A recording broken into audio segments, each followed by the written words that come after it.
Welcome back to the Positive Gains podcast. Today, my special guest is Elvin Brito, bare knuckle fighter, tearing it up.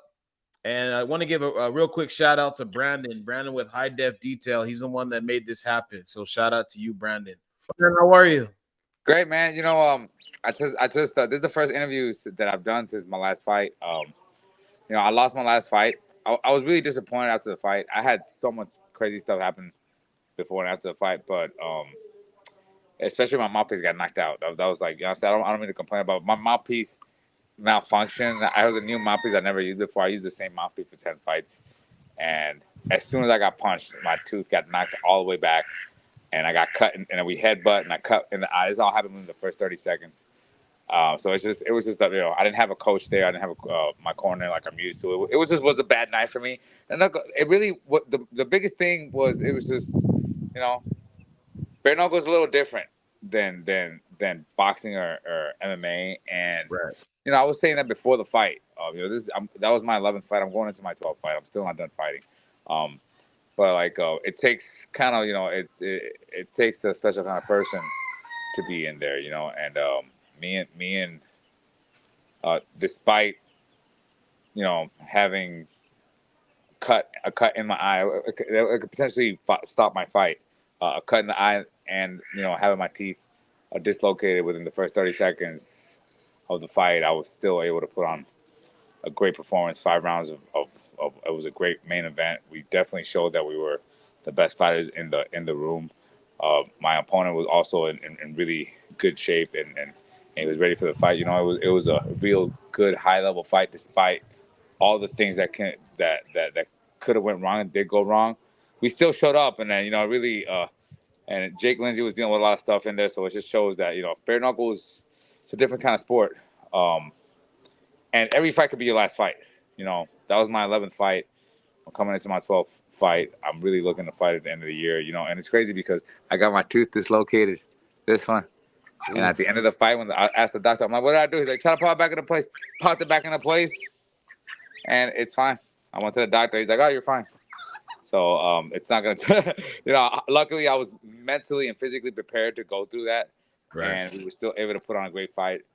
It's disappointing that I lost, and it sucked that I lost the way that I lost. But at the same time, I'm able to look back on it and just, we did. It's like the proof is in the pudding. We talked about how bare knuckle is different, how it's different than mixed martial arts or boxing, and that it's sometimes that, especially at our level, it's more like pro wrestling. Like, I could have pointed at my teeth, I could have touched my eye a couple too many times, and the ref could have stopped the fight. And people would just got mad. If we got booed, it would have been a bad look. So, because it's just a different sport, Right. It's Right. just different. That people expect you to keep fighting. So I was able to really show the spirit of bare knuckle. Jake Lindsay too. He took a lot of punishment. He's really messed up in the fight. It's probably gonna take him longer to recover from the fight than me. But he earned his win. The first champion, right, in Yes. bare knuckle for the welterweight division. I mean, so you've done a lot. You were talking about being in a war and then dealing with adversity early, and Yeah. I mean that's never easy. I mean, with the No. tooth and then the headbutt, and like you said, fans just want to see fights. They don't want to hear excuses or Yeah. anything. No. You know what I mean? So No. shout out to you for that. Expect that from other people. So I'm not gonna lay down. I'm not gonna. How about but how did you get into the bare knuckle fighting? It was by chance. I was Island Fight champion when I was staying in Pensacola. I live in Puerto Rico full time now, but I lived Okay. in Pensacola for a couple of years, and I was Island Fights champion, and I had a good relationship with Dean Toole, was the owner of Island Fights, and he, in the beginning, was doing a little bit matchmaking, local matchmaking for bare knuckle when they were in Mississippi, and they were able to get me in early when when they were having trouble. BKFC 3, they were having trouble just getting guys to do it because it's it's a new frontier. No one's done it. No Right. one's seen it. You watch BKFC 1 and 2, and you're like, I don't know if I want to do this. It's crazy. Yeah. It's so different. You go in there thinking it's going to be like an MMA fight without gloves or a boxing fight without gloves, and then you get hurt and you can't even come back. Your hands get hurt. You get your face broken. break something, like you get a bad experience, you get traumatized where you're scared to come back. People don't understand how there's this huge, psychological barrier in bare knuckle, that a lot of the MMA guys, especially the guys from the UFC, they think they're going to be able to cross that barrier real easy, but they'll quit over a broken tooth, or it's not even getting a tooth. One thing is to get your tooth knocked back, right? Because you can feel it the whole time. You don't know what the hell's going on. But like if you get your tooth broken, you don't even feel it. It's already broken. Like it's like it's a worse injury, but at the moment it's like, bro, it's already broken. Like you're gonna quit, but it's there's a psychological barrier there that it's not as easy to cross as people think it is, because that can happen at any time. Yeah. And I think you guys have helped elevate the sport. I mean, bare knuckle, everyone knows about it now. Yeah. I know the power slap is gaining traction too. And, yeah. And I, like you said, that psychological barrier of getting in there is a whole other animal. Yeah. As soon as and you hear that punch, you feel that first punch, you're like, whoa. A lot of people just, I don't think too many people. I think the average. I would like to know the average of guys returning. It's I think 1 or 2 fights. Most people don't come back. It really takes a certain kind of fighter to keep coming back. And you said staying grounded. The adversity of the fight, and then coming back, and you want to get in back at the end of the year. So the kind of the highs and the lows, but like, how do you stay grounded? Like right now, you're at home in Puerto Rico. Seems like you're in good spirits, kind of chilling. Yeah, I've been fighting for over 20 years, and I'm still, especially for bare knuckle, like I still got a lot of fight left, and it's a whole different element. The one thing about there's a certain sustainability to the way that I fight. Like I could probably fight till I'm 50, really, if I could, if they pay me good enough. I could probably fight once a year, do a super fight, Knuckle Mania, come back every once in a while like Undertaker. And I could probably do it because, like I said, that there's a certain fighting prowess is front burner. It's your ability to, your understanding in the minutia is what makes me a fighter. That that's why I've been able to fight 11 fights and never had a major. I got in a war a week ago, and you couldn't tell from looking at me. You couldn't tell from looking at my hands. You couldn't tell from watching me work at my spirit. So it's just like I said, there's a certain conditioning, there's a certain threshold that I already crossed a long time. So the future for me is just to close out my career the way that I want to. Right now, I'm in a good position, even though I lost. I'm a fighter of worth in and outside of the ring, and I have a lot of potential still. Wow. So, my next it's really all about my next opponent. Who's gonna face me next, and because I'll be ready. I'm already a champion. I've already been a champion. I'm the only Puerto Rican fighter, the only Puerto Rican champion in history. I've already done a lot of things. So like, I just want to know, who I'm going to be fighting next, who wants me to fight for them. BKFC wants me to. They asked me to come back. I have a lot of, there's a lot of places I could go fight. A lot of people offering me money, especially after this fight. So, but I love this sport, man. I've been, right now I got a fighter coming in. I got David Simpson coming in next week to do a training camp with me. Okay. So it's like I'm always in this. I'm like, there's no like off time for me. Like we live this, so like when doesn't matter if I get my tooth broken or I get my tooth knocked out or I lose a hard fight. Like we live this. Like right now, this is what we do, and that's how I'm able to keep myself grounded because there's work to be done. It doesn't matter how you feel. Like I can get depressed about losing. But this is bare knuckle, and just like any other fight, you're only as good as your last fight. And that was a good fight. And my next fight, I'm still top 5. My next fight could push me into title contendership, especially if the way that I keep fighting, I keep coming back. But the guys I fight, they need like a year or 2 off to get better. What about outside the when you're not fighting? Like, what do you like to do aside from training, and like how do you get away? I spend a lot of time at home. I got my animals and stuff that I take care of. I gotta feed my animals twice a day. I always get up early in the morning to do my this is my daily chores. It keeps me grounded. Like I said, it helps me because it doesn't matter how I feel. if I don't get up and feed my animals, I don't go take care. If I don't, there's no husbandry. If I'm not cleaning up the place, my animals will start dying. They'll start getting sick. Something will take them away. You know, so I have to be there no matter how I feel. You know, so there's this certain duty. It keeps me grounded, and I'm always taking care of. You know, like I said, I do that twice a day, morning and evening. You know, I love doing it. You know, you think that it's like a task, but it's one of my favorite things to do. And like you said, it keeps me. It doesn't matter whether I have a fight or I don't have a fight. I have to get up 6 o'clock in the morning is like the latest you get used to. Like 5:30, 5:30 is good. 6:30, you have to get up. Doesn't matter if you're hungover or you party too hard or you're sore as hell from training. It doesn't matter, you know. So that really helps me. And you know, being with my family, I love my kids. I like being home with my wife, and you know, I love arguing with my wife every day. We've been together for, you know, 15, 16, 17 years together, 15 years married. So like, I like spending time with my wife and kids, and I just like enjoying. You know, I'm blessed with all the things that I do. You know, right now, bare knuckle is like my daily thing for me. I have fighters right now training with me here. So next month I have a new training camp, and as soon as I'm done with that training camp, I'll be somebody else is going to show up, and you know, and I'm sure as they're done, I'll have my training camp coming up because I really didn't suffer any injuries in this fight, as surprising as it is. I said though, the one thing that I was worried about, because the cut was right in my eye, but that's only a problem in the fight. You know, if once it heals, I'll be all right, and as long as it's not punching right in the eye. I was taking a lot of shots. I was a little worried about how I was going to feel the next day because I took a lot of shots that I normally wouldn't take. Because there was a lot of times I'm standing there with my hands up and I'm still getting hit because I just couldn't see it.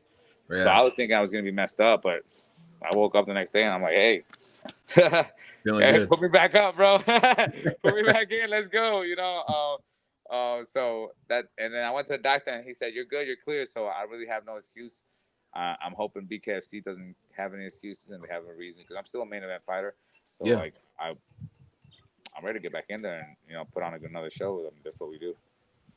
What's been your favorite part of your journey so far? The fighters, man, including myself. Like I you know, you gotta learn how to appreciate yourself. A lot of people don't know how to appreciate themselves, you know. But you really have to learn how to love yourself and appreciate who you are and the role that you play in this world. But like all the fighters, especially in bare knuckle, when I first started fighting bare knuckle, like I was like, man, like I felt like I needed to be here, and I've worked with a lot of great guys. You know, I've been able to make a difference for myself and for champions and for just regular dudes and you know, like just the people have really been my favorite thing. Because people will be surprised how much of a difference you're able to make through this fighting. You think fighting is just violence, but it takes so much discipline, so much love, and so much a group effort to get that one guy. You should see that because no matter what, you end up fighting by yourself, you know. But like just to get that one guy up there, you know, it takes a whole crew of people, you know. So there's this camaraderie, and you know this you know emotion and this trauma bonding that everybody goes through.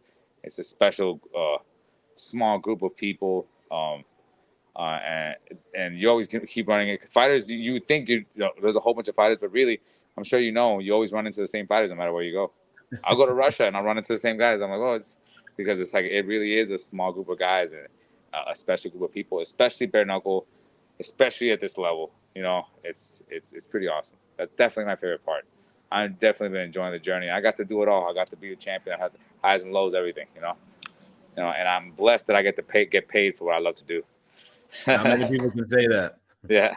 What advice would you have for somebody that wants to try to maybe do bare knuckle or something similar? Well, honestly, it's like a secret, you know, where it's hard to explain because it is kind of like a secret. There's a part of, and people forget about it because you can't touch it, you know. But there's a part of reality where everything starts, and you can never touch it physically. But that's like just as important as anything that you can physically have contact with. Like every idea, every thought, every emotion, every feeling, every inspiration, every dream always comes from that abstract realm that can never be reached physically, but where everything physical begins from. And you know, and having, it's not only about having the right spots, like the right thoughts and the right knowledge and everything. It's like you have to have the right spirit because everything starts from a certain place, you know. And if your spirit You know, and I don't mean it in like a, you know, I mean it's just a very like very objective sense. Is like in the coaches like that's the spirit, kids. You know, you're like we gotta break his spirit. He's too much of an ass. You know, like but like in that kind of sense because everything starts from there. So like that's your baseline. If you're depressed, everything's depressive. You know, and if you're jealous, everything your girl does is suspicious. You know, if you're in the right mindset, nothing can stop you. You know, there's nothing that. So it's all about being in the right spirit and having being in the right mindset and having a really, you know, you have to face reality for what it is. You know, you have to be delusional as a fighter to a certain extent, but you can't be too delusional. You know, where you're Right. far removed from your actual abilities. You know, you have to be grounded in reality and in the work that you do.